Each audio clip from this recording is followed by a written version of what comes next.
Welcome to Invest in Yourself, the Digital Entrepreneur Podcast. Join the podcast mogul Phil Better as he interviews successful entrepreneurs that make their living in the digital world. Now, let's join your host, Phil Better, and his special guest today on Invest in Yourself, the Digital Entrepreneur Podcast. Welcome back to another amazing episode of Invest in Yourself, the Digital Entrepreneur Podcast. I'm, of course, your host with the most, Phil Better, and today's episode is going to be nothing short of inspirational. Our guest is a powerhouse in the realm of sales, leadership, and personal development. And he's also the CEO of Sales Platoon, a professional sales leadership and mindset coach for the Southwestern Consulting. Our guest has dedicated his career to transforming the lives and careers of veterans, helping over 415,000 veterans on LinkedIn increase their income by at least a small 30%, nothing huge. Who wouldn't want a 30% increase in their income?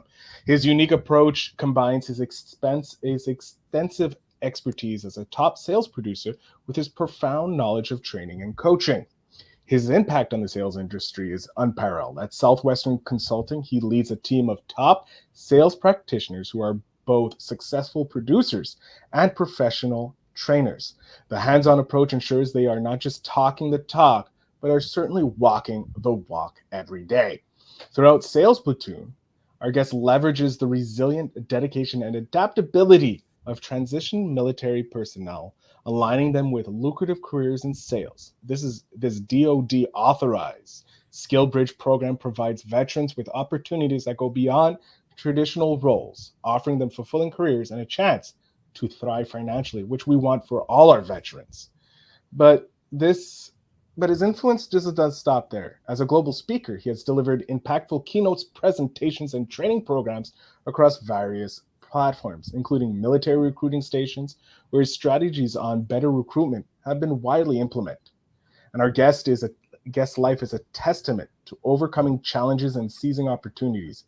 He's a father of 4, one of whom serves in the Air Force, and is an avid adventurer who climbed Mount Kilimanjaro and visited 30 countries. His military background is equally impressive, having served in the U.S. Army's 1st 180th Renken. I'm destroying this, but I don't know what it is. Rakistan and the 5th Special Forces Group, where he trained NATO and Dutch Special Forces and developed vital courses on active shooter and insider threat responses. Not only that, this guy is a mixed martial artist and a 6-time MMA world champ, and holds a 1st-degree black belt in Brazilian Jiu-Jitsu. If that wasn't more, he needed any more, right? Like, he's been in documentaries as Fight Church, The Saint, and even on the front page of New York Times. So with over 25 years of sales coaching experience, he's also authored the book, The Fighting Preacher, and another book's on the way. So his expertise is world-renowned. Without further ado, let us welcome John Renken. You already heard him, but John, thank you for saving my patootie there with the name of the dude. I was just telling you, I'm going to have to call Sean and tell him not to send that bio. It's almost embarrassing to me, which is why I don't write my own bios. But there you go. I despise writing my own bio as well, because it's like, I don't want to talk about all the things I did. I want to talk about what I've helped people do with their podcast. Yeah, and that. right? John, just touching on the fact that you've helped so many veterans with Sales Platoon, and you're doing a world of service to the military. I want to thank you for that. But let's get on to the first question. Welcome to the show, but why did you become a digital entrepreneur? Why did you decide to jump into the world of entrepreneurship? Oh, man. So I think I'm just cut from a different cloth. I'll start there. And here's clearly by your bio, we can see that you have a special cloth. Yeah. When I was young, my parents didn't have a lot of money, right? And when I look back at my life, I've only worked 4 jobs in my entire, 30 years, 40 years now of age to work, right? Mm-hmm. I got my first entrepreneurial gig at 11, started my own newspaper route, was doing door-to-door sales, was doing telemarketing by the time I was 15, was selling books and things that I was doing trading and then selling books by the time I was 17. and one of those jobs was when I enlisted in the Army when I was 20. So outside of those, I've only really had 3 jobs. The rest have all been entrepreneurial. And there's a couple of reasons why, as I look back now, right? Like as a 51-year-old, I can see what it is. I wouldn't have said this maybe even 15 years ago, right? But it's really that I don't like that anybody tells me how much I can make or what I can do or when I can take vacation. I don't like anybody telling me when I have to be to work or when I have to go home. Today just happens to be a long day. I started this morning at 6 and we'll probably go till 6 or 7 tonight. Tomorrow, I already know is a short day. I'm done by noon, right? And there's nobody to check that clock for me. I get to manage my time. I get to manage my income. So I can make as much as I want or I can make as little as I want. And entrepreneurialism is the hardest thing you'll ever do, but it's all on you. And I like that. That's also why I loved MMA, because there's nobody to blame in that cage but yourself. So, yeah, that it's true. It's the freedom to do what we want, when we want, however we want, and with that freedom comes the consequences of if you don't do the work properly, you can end up getting your butt kicked in the ring, or you can get your butt kicked financially because you didn't have the bills to pay. And that's right. That's what entrepreneurship is. It's that freedom that we're all seeking. From being told not what to do for most of our life. When did you decide? Because I'm more interested in the sales platoon aspect, because this is something that someone who has a lot of friends, former military and currently active military, and my grandfather, of course, fought in the Second World War. So I do appreciate all the big stuff that you guys do from everything. What made you decide that you wanted to help former veterans coming out of the Army, like re-enter real life, if you will, for the rest of us civilians? So I taught special forces for 20 years. I was teaching them how to fight and how to integrate hand-to-hand combat with shooting, right? Uh-huh. COVID happens, that all goes away, because if you can't be within 6 feet of each other, you can't really fight. You can't really fight, right? And my unit was really great. The unit I worked for, they were like, hey, don't sweat it. We'll take care of you. You know, this will be a phase. You'll be back at work in a month. Well, you know, the federal government didn't come off lockdown until like, I want to say it was like October, November, right, of 2020. So at about June, July, the unit was like, hey, we know we said, but we can't keep paying you this to sit at home, you know? So I ended up leaving. And then in February, ran into this coaching company, Southwestern Consulting. And I actually kind of like was done with the military at that point in my mind, right? Uh-huh. Not anything bad. It was just all but 1 or 2 of my clients were civilians with no military background. And about a year after that, I just really started going, man, my clients are great. I love what I'm doing and helping them make more money. But there was a piece of this that was missing for me. And I did a coaching call with a guy. And he goes, well, what's going on? You know, and I told him, and he goes, well, why don't you just coach veterans in sales? I was like, well, I don't think there's enough, you know, because I didn't know any veterans in sales at that time. And then I went and looked, and there's hundreds and hundreds of thousands of veterans in sales. So that really kind of reshaped my whole mindset on helping veterans make more money. So right now, the average person getting out of the military, 60-70% don't have a degree. Of that 60-70% that don't have a degree, by and large, they're being offered $20 an hour.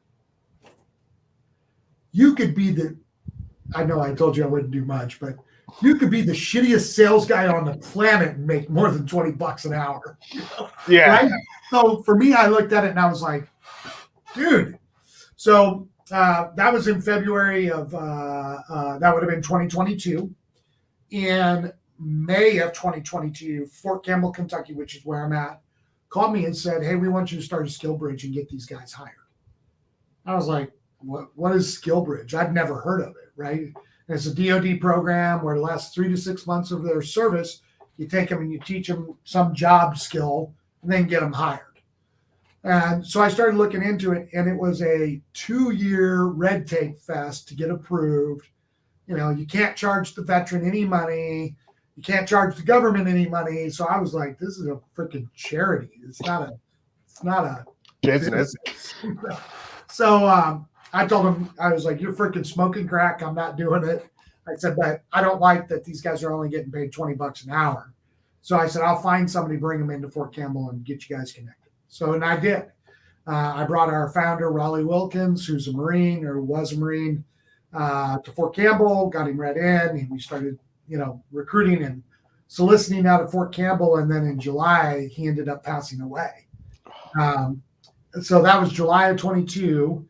September of 22, they gave me the company, Lock, Stock, and Barrel. Whew. Yep. So here we are. My jumping your hose of facts. Yeah. So I didn't actually plan this. It just happened. And now you're taking it full bore, helping as many as you can. When you see them coming out of the military, what are some of the issues that you see they have when they're coming into the sales? Because obviously they're coming from all different parts of the military, not just, the administration part, but some of the guys overseas and that they're coming back. What are some of the common issues you've seen them have when it comes to getting into sales? So I actually don't think the biggest issue has anything to do with sales. It has to do with the transition piece. So bear with me here. Mm-hmm. You served, right? I have not. I have a lot of friends who have. So when we serve, we're given our clothing, we're given our food, we're given the place to live. We're told what time to show up. We're told what we're going to do when we show up at that time. We're told what we can say when we can say it. We're told how we're going to pull the trigger, to how we're going to hold our fork, to how we're going to sit at a table. Everything is micromanaged and controlled for at least the first couple of years, right? And, many of the leaders would argue that even when you get to the higher levels, it's still kind of that thing, right? There's a different control happening. Right, it's a different type of control, but it's still control. So this is very socialistic. The military is a socialistic society, right? Nobody really owns anything. Everybody works towards the common good, and everything is dictated for you. You're leaving a completely socialistic society that you've existed in it for anywhere from 2 years to 20 years into a complete capitalist society where nobody really tells you shit. That is a lot of anxiety for a lot of people. Yeah. Am I making the right decision about getting out?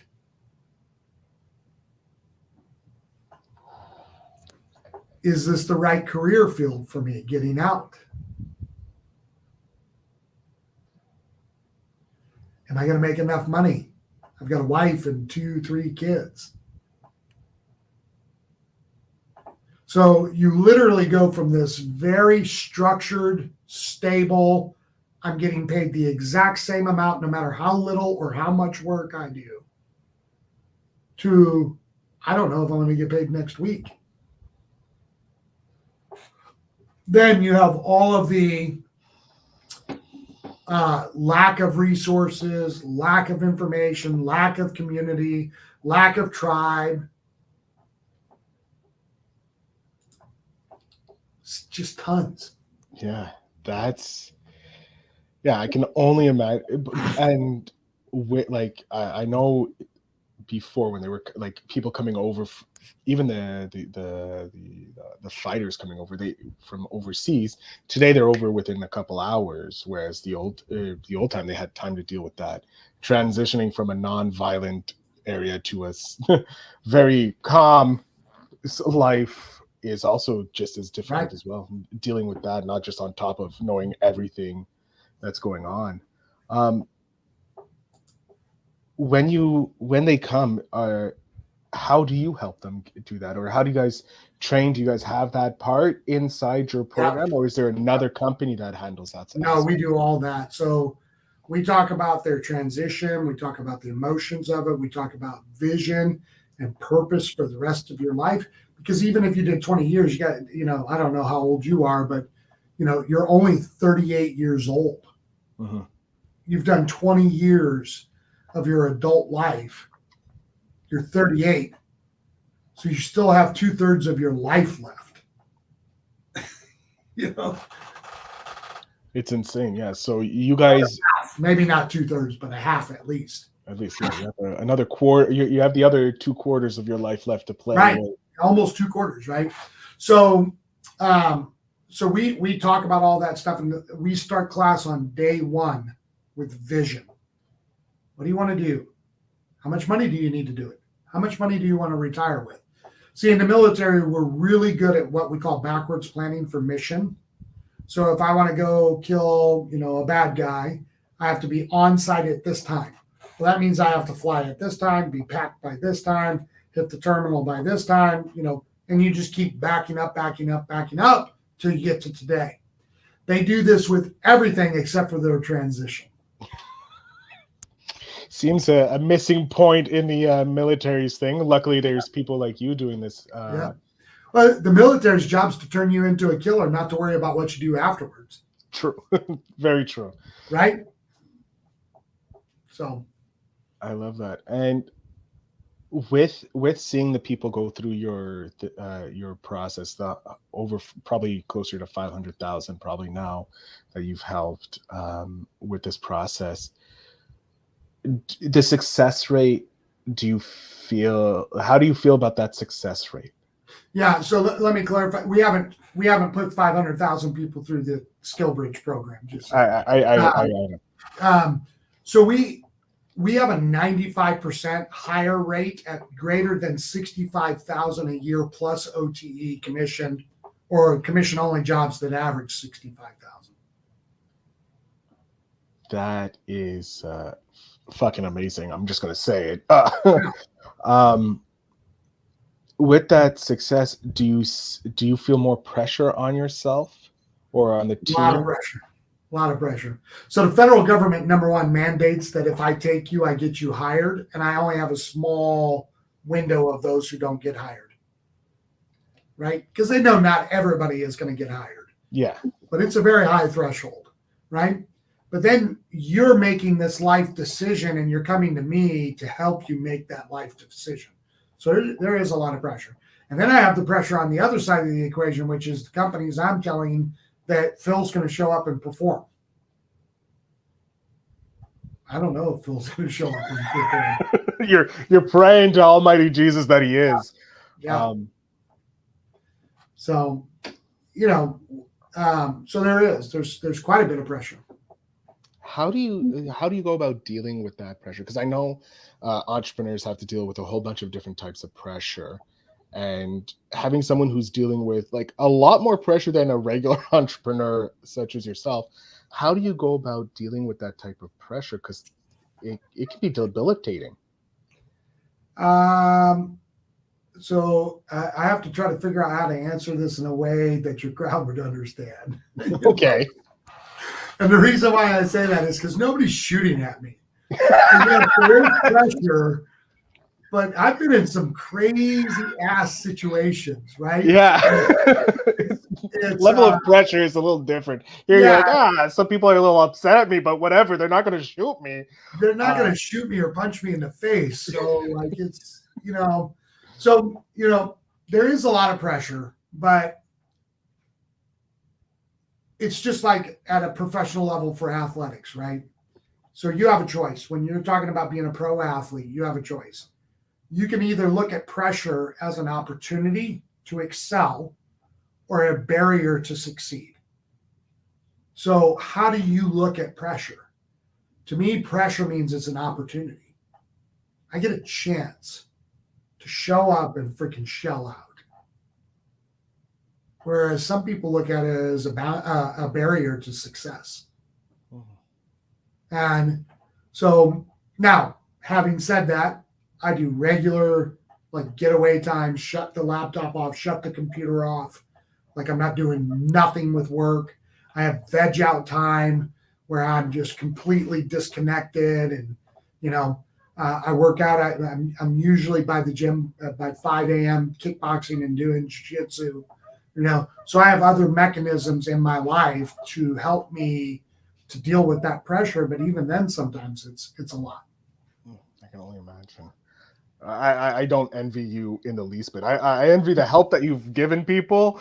However, living with that pressure is, I'll stick with the pressures of regular entrepreneurialism and not, the pressure of making sure people get taken care of and hired.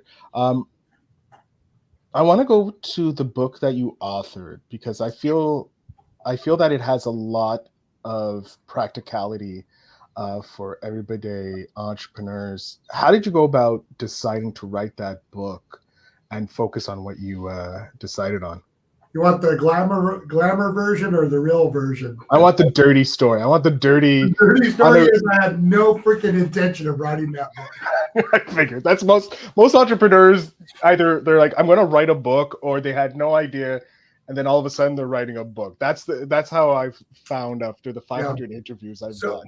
So I was, it's really funny. So I got a call from the New York Times. We want to write this article. We want you to be in this article. And I laughed. I was like, I think you have the wrong guy. They're like, no. You're a fighter. You're a Christian. We want to do it about you. And I'm like, no. I think you don't understand. Nobody I know reads your paper. I don't know. We don't. Listen, in Fort Campbell, Kentucky, you can't find the New York Times paper. It's nowhere, right? I said, you have the wrong guy. Nobody in your audience gives two flying flips what I'm doing. I promise you. And the guy was like, no, we're going to do it. So do you want in or not? And I'm like, all right, I tried to warn you. That was kind of my approach, right? So they come down, they film this thing. They take all this footage. It's like they're with me for 3 days. And then they call me in February of the next year. Maybe, no, not the next year. Well, maybe it was the next year. Yeah, I think it was the next year. They call me and they're like, hey, we're going to run the article tomorrow. We just want you to be prepped. I'm like, oh, okay, whatever. In my mind, that meant I was going to be on the last page of the sports section, and it had no bearing on my life. That's what I thought. I woke up that morning, went to the gym. At 8 a.m., I had 500,000 hits on my website. Jesus. I had 36 voice messages, and I had death threats. Because I was the new Christian Al-Qaeda. Okay. Yeah. Completely erupted my life, man. So what you're saying is, if the New York Times calls, possibly good, but also it was great. It was the greatest thing ever, right? So they put me on the phone with Howie Mandel, and all these people want to do all these reality TV shows, and that's where the documentary Fight Church came from. And I thought, well, if they're going to do this documentary, I should probably have a book or something to give away. I love it. That is insane. Yeah. How a New York Times article was the basis of a book coming out. And now you have plans for a second book, correct? Yeah. What if we can get some preview, sure. What is the idea behind this version? Because I'm pretty sure this one's more planned out than way more planned. Maybe more the glamour version of it. I don't know. I don't do glamour too well. So that's what I have Sean for. So it's called Sharper Than a Two-Edged Sword. It's an approach to mindset and sports psychology from a biblical worldview and a sports psychologist worldview. And how do we apply it to business and sales? That is a very interesting approach, and I love how you're taking two things that are fundamental to you. You know, your religious understanding, and of course, kicking ass in MMA as a world champ.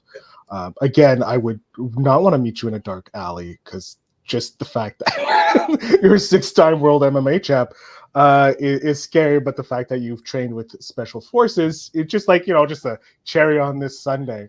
Um, I'm interested because both the special forces and the Brazilian Jiu-Jitsu is a high level, very sharp sword as it is, and if you look at it, it's the two edges of your sword, in that.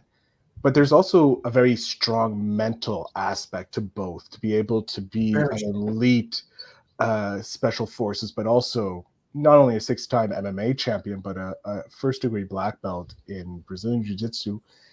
Did you find that the mental strength that you accrued from both of those difficult hobbies and job, if you will, helped you in overcoming a lot of the obstacles that entrepreneurs face and also salespeople face? Because salespeople are just, if you want, low-level entrepreneurs with safety nets. Yeah, so it did. And here's the thing. I don't care if you're an entrepreneur, a salesperson, a business owner, the CEO of a Fortune 500 company. All of that stuff is actually all the same thing. The only thing that really truly divides those that are successful from those that aren't is what they do between their ears. That's it. And if you have the right mindset, I tell my classes this. If you have the right mindset, sales is simple. You just need the right mindset so that you can continue to go until you figure it out. Because we'll all figure it out. We do it physically, right? You might not be in the best shape of your life, but if I take you to the gym and you're consistent for 3, 4, 5, 6, 12 months, what happens at the end of 12 months? You're going to look a hell of a lot better. You're going to be and it doesn't matter if you came from an athletic family, an athletic background. I was watching this video the other day. This guy was 400 pounds, could barely move.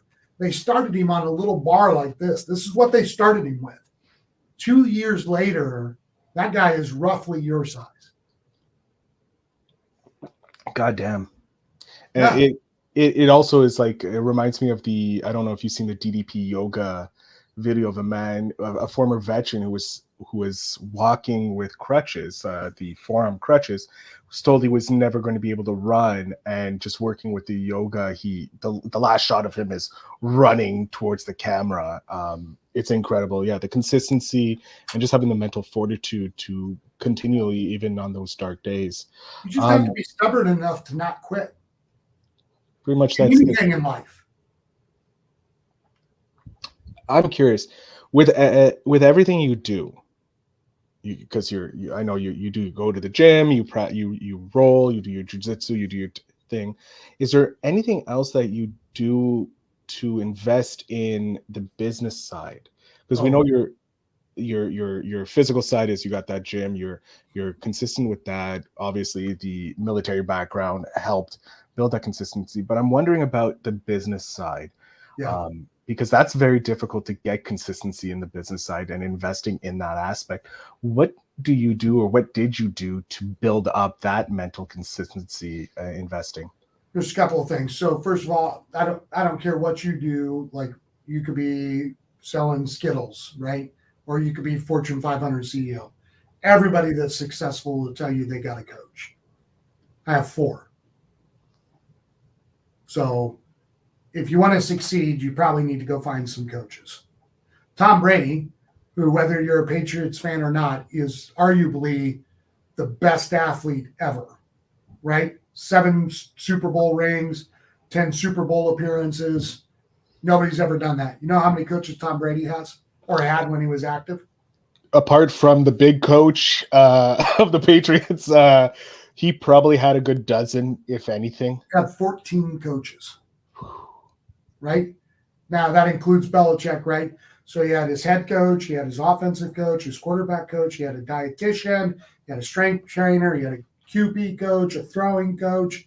all of those were just on the football side. He has another 7 business coaches. 7. If you guys want to have success, you need to have people investing in you. And it's going to cost you. Period. Now, I also do a bunch of, self-education. I've got audios, I've got books, I've got, I go to conferences, all that stuff. But you need to invest in your mind as much as you do your body. Very true. We are coming we're coming to the end of the episode, actually, John, and I hate this because I'm having a great time chatting with you. However, the final question, and this is the one that I love getting because it's always a different answer, but I have your 10-year-old self here. He's intimidating. Just letting you know, I'm intimidated by your 10-year-old self, which is very weird for a 38-year-old to say. But John, what's one piece of advice you would love to give your 10-year-old self? So as I look back at my life, there's a couple of things I've learned now that I would probably do very differently. So at 10 years old, if I was talking to my 10-year-old self, I would read Think and Grow Rich before I did. I didn't read it until I was 30, 35, something like that, maybe, somewhere there. I wouldn't just do one thing. I would do several things. I would get an IUL or a life insurance policy. I would do $250 a month from the time I was 16 until the time that I retired. I would buy rental properties where I would invest and then have those rental properties. And everything else I would pretty much leave alone. Some great advice for not just a 10-year-old self, but anybody starting. And I really do appreciate the Think and Grow Rich. I think that should be a book everybody in grade 5 plus should be reading on their looks. Listen, here's what I'll say about Think and Grow Rich. It's kind of a hard read, right? Mm-hmm. He's from a different era, but when you start listening people, and whether you like them or not, like Grant Cardone, Mark Cuban, Tony Robbins, he who shall not be named, Trump, all these guys, they all read that book. Why is it that almost every successful person I've ever heard of points to that book? Yeah. Like doing close to 500 episodes, I think Think and Grow Rich is probably that, and the 4-Hour Workweek are probably the 2 books. That's another great book. Get name dropped the most, if ever asked. Yeah. I mean, and when you think about that book and its effect, dude, I wish somebody had told me to read it sooner in life. Mm-hmm. So both my boys have read it already. I had them read it. And success leaves clues, right? And if every wealthy person points to that book, whether you agree with that book or not, you should probably pick that thing up and read it. There's something in that book that can tell you something. Yeah. So I would tell myself to read that as soon as I was old enough to comprehend it. I love that. John, I'm going to jump off the stage here. I want you to let my audience know where they can connect with you, how they can work with you. If they're a former veteran, how they can get in touch with the Sales Platoon and all that fun stuff. The floor is yours, sir. Thanks. Hey, guys, thank you so much for your time today. I really appreciate you tuning in to this episode, and just want to thank everybody for listening. If you want to get a hold of me, there's 2 primary ways to do this. Number one is LinkedIn. I'm pretty prolific on LinkedIn. If you connect with me on LinkedIn, tell me that you heard about me on this show, and I'll do a free LinkedIn audit for you. No sales pitch. I'll just help you on your LinkedIn. It's probably the greatest sales tool that everybody is underutilizing. The second way is if you're a veteran or somebody in the military and getting ready to transition out or looking for a career change, go to mysalesplatoon.com, book an appointment with me. We will help you for no cost at all. It costs the veteran nothing. So connect with me in one of those 2 ways. Would love to connect with you guys. Thanks so much for your time. John, I can't thank you enough for coming on the show, sharing your time and expertise and some fun stories with my audience, and being truthful about everything. So I can't thank you enough for that, sir. Thanks. To my audience, make sure you check out the show notes down below, because that was the best place to connect with John and learn more about My Souls Platoon and everything John's doing, and getting that free audit. Sorry, that's worth the price of admission in anything. But I thank you very much for listening. Thank John again for being here. And to everybody else, remember to always invest in yourself.